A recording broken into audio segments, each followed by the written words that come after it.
So a mom is driving with, let's say, a 3-year-old, Aiden, and they're going to get ice cream. They both want some ice cream, so they're driving out to get some ice cream, and mom's got Aiden in the back seat, and Aiden is close up to the seat, and she's kicking the seat. Children like to kick things. So she's kicking the seat.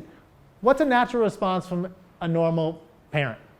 A normal parent. I'm not saying this perfect parent. A normal parent. Please stop kicking my seat or we're going to turn this car around and you're not getting ice cream. That's exactly right. I have some in the freezer. You can. So stop kicking the chair, please. And it might even be nice. In the beginning, it might be nice. The first one might be nice. Please stop kicking my chair. Okay, so Aiden says, okay, well, mom doesn't want me kicking my chair, so her chair, so she stops. A minute later, what does Aiden do? She kicks the chair. Now, mom, in her head, I said nicely. I said nicely.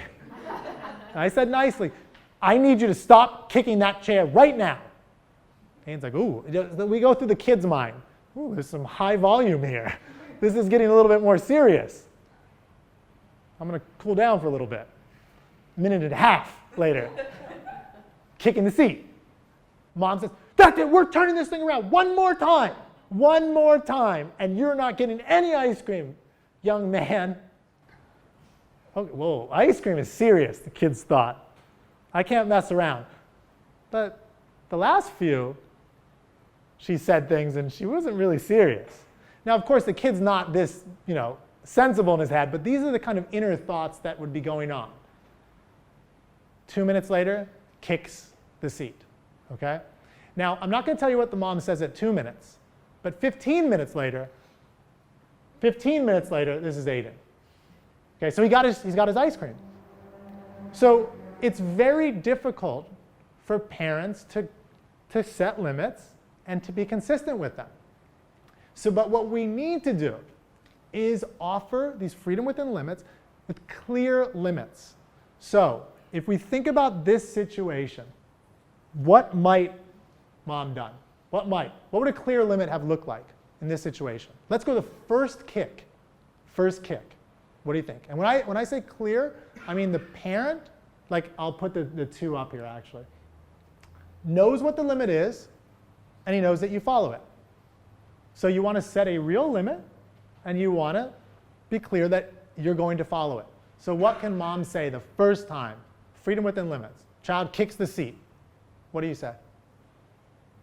Kick my chair again and turn it around. Yeah. So, and I'm going to go further, and I'll give a little bit more of the words for it. But in essence, it is, if you kick the seat again, we're going to have to go home. But I want to give you, here's some clarity around it. Now, this is extensive, but, I felt that you kicked my seat. Seats are for sitting. When we're in a car, we don't kick the seats.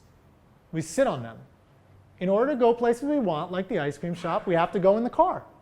If you continue to kick the seats in our car, we will have to go home. So here, if we just say, you kick my seat one more time, we're going to turn around. It feels like it's connected with the parent. I'm giving you an order and it's me. If we can connect it to, hey, what do you do on seats? I mean, I don't see you guys kicking the seat in front of you. We sit on seats. So if you can give the child a sense that this is what we do with these items, right? We don't kick chairs, we sit in them.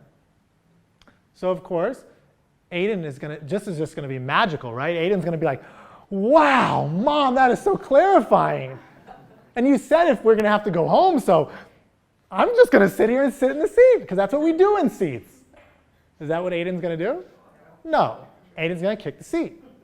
And then what are you going to do as a parent? Go home. You're going to go home. There's no second. It's the first one. You go home. Now, this is difficult at times because often it's not just Aiden that wants ice cream. It might be Mom that wants ice cream, so it's super difficult. But here it's minorly difficult. What if you're going to Disneyland and you had planned the whole day? Yeah, you go home. Now, well, but we planned the whole day, we have tickets, it's Disneyland. It's one day. We're talking a long experience with your child, and you're going to be dealing with a lot of hellish stuff if you are not consistent. So you have to have the clear limits, clear, and enforce them, go through with them.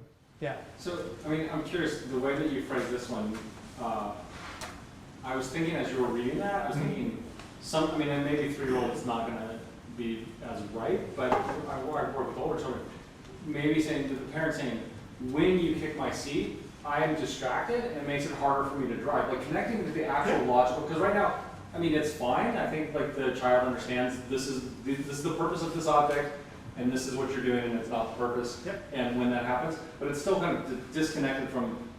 Yeah, but I mean, we use things for different purposes all the time, Mom. Like, why not kick seats? Sometimes I do this. But if you say, oh, traffic is dangerous, and I need to have my attention on this, and when you kick my seat, I can't have my attention on this. So if you do it again, I mean, maybe I'll pull over and I'll wait till you stop kicking it, and then that's when we'll go home or whatever it is. But like, I think you can add that. What age do you think that those kinds I mean, of... I think you could do that day one, because the idea is not, your child is clearly at a year. If he's not gonna know what you're talking about. But the idea is you're talking to him as if he can understand. So I actually think that's great. So you could add your own. This is not the written thing. I have some parents write this down. I'm gonna put this on Facebook and they're just say the exact same thing to their child. But yeah, I think you can add something in like that, and I think that makes a lot of sense. Yeah. I think that. Is there a less drastic limitation so that if you are doing something like going to Disneyland, you're not, something that's still making the point. Maybe pull over and we're going to stop. I don't know. I think you can be creative with that, but I think let me put it like this. This lesson should have already been learned by the time you go to Disneyland. So if you decided, you're going to Disneyland and this is the first time he's ever been in a car and you say, if you kick my chair, no. So I think you can be creative and stagger this. So by the time you get to Disneyland, there shouldn't be any kicking going on. So, yeah. So I remember when I first started teaching, one of the most common mistakes I would make is, you're trying to set clear limits with a kid. So I'd set one and be, super clear, I nailed this one. And then they would do something, and okay, I'm gonna go for instance, it was totally unrealistic. So, maybe it's the case where it's like Disneyland, and, I've got, there's kids in the car, and maybe some more even like your kids or something. Yeah. And you realize in that situation, I set this really clear limit with this kid, and I actually can't do it. So, in that kind of case, what do you think the way out of that is? So I think this comes up a lot, and I think as a parent, what's going to happen is you're going to have to experiment. You gotta bluff your way out. You get off the freeway, you let that temper tantrum happen, you pull over, you have to talk about what's going on. Yeah. I think this is one of the things you have to look at it as it's not you as the boss just setting limits. It's what are we use things for? So you really have to put some thought into this. If a normal kind of like authority, like I'm the parent, comes to a talk and says, now I'm going to go home and I'm going to set my limits, it's going to be a failure. So I think you have to use your own judgment. And I taught for years and the same thing happened to me. Most of the time what I realized was so much of the limits I was putting on is because I wanted to ensure that everything was in control. And then that's the sure way to lose control. Our goal is not to show the child that we're in control. And if he kicks that thing, the goal is to find out what are the real limits of this world so we can help him to know limits. Because as adults, there are limits. If I was like, I want to get a drink, I'm just going to run across the street and a car hits me, I'm dead. There are limits. So we want to scaffold those limits up.